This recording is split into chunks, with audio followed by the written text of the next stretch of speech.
हम आपने बोला था हमें अकेले में मिलना है। हाँ, मैं अकेले में नहीं मिलता किसी से। शास्त्रों में भगवत श्रीमद् भगवत में कहा गया है, आप जब गुरु के सानिध्य में बैठोगे, गुरु के आचरण को, गुरु के व्यवहार को जब देखोगे, तभी जब गुरु की शरण में बेटा बैठने लग जाओगे ना, तो अपने आप बहुत सारे ये जो सवाल लिए बैठी हो, ये अपने आप क्लियर हो जाएंगे। तो बताइए, हम आपसे मिलना चाह रहे, तो बताइए आप इग्नोर क्यों किए?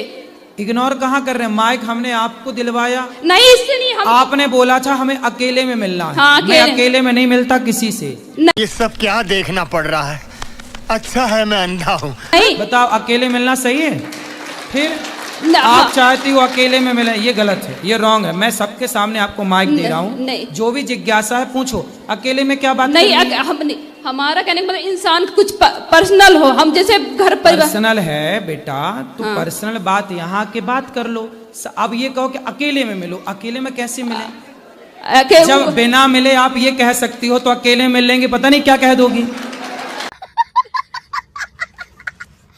भी तो डर है नहीं, बताओ हमें, ये भी तो डर है इस बात का। बिल्कुल सही बोल रहे, बिल्कुल सही बोल रहे, बिल्कुल सही बोल रहे।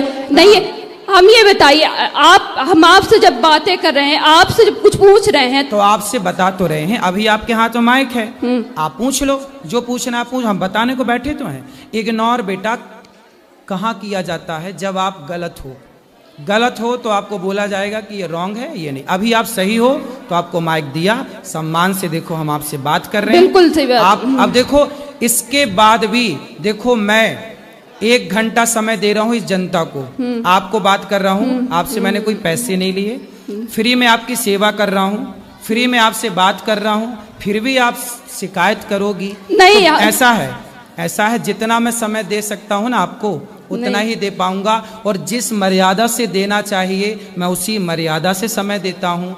आपकी मनमानी तरीके से मैं आपको समय नहीं दे पाऊंगा। नहीं, बताओ, अकेले मिलना सही है?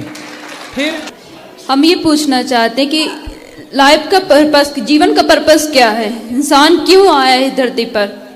अच्छे काम करने। फिर क्यों इग्नोर कर देता है? बताइए, आखिर व्यासपीठ में तो यही सिखाया जाता है।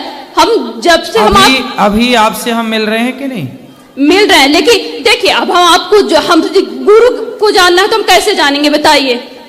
तो गुरु को तो जानना चाहिए, अब जानो आप। गुरु के पहचानने के लक्षण क्या है, हमको बताइए।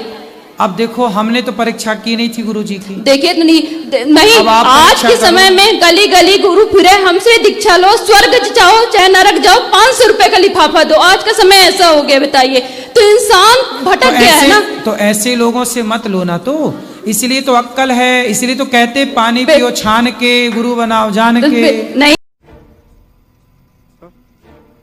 तो जब गुरु के पास, देखिए, भागवत में बताया गया है कि कि आप तक जब गुरु के निकट नहीं बैठोगे, जिससे आप दीक्षा लेना चाहते हो, आप उसके निकट नहीं बैठोगे, आप उसका आचरण, उसके व्यवहार, उसकी सरलता नहीं कबूतर। ठीक है, आप तो गुरु खोज लेना जो आपको बढ़िया मिले। ये बताओ, प्रश्न क्या है? हम क्या आपकी सेवा करें? प्रश्न हमारा यही है, देखिए, हमारा प्रश्न यही है कि आज गुरु दीक्षा देना कितना सामान्य हो गया। जिस गुरु, भागवत में जिन कहा गया है कि जब गुरु दीक्षा लेना था तो पहले गुरु के सानिध्य में बैठना चाहिए, है ना, गुरु को जानना चाहिए। आज राम को सब मानते हैं, लेकिन राम की नहीं मानता। भगवत गीता को सब मानते, लेकिन भगवत गीता की कोई नहीं मानता। इसलिए आज समाज में सुधार नहीं हो रहा। बताइए, अब इतने लोग व्यासपीठ में बैठते हैं, कुछ लोगों के तो सुधार हो जाता है, लेकिन कुछ लोगों में क्यों नहीं होता है? भाई, इतने लोगों में सुधार हुआ तब तो ये यहाँ बैठे हैं। अच्छा, ये बताइए, व्यास, सुनो, सारे लोग राम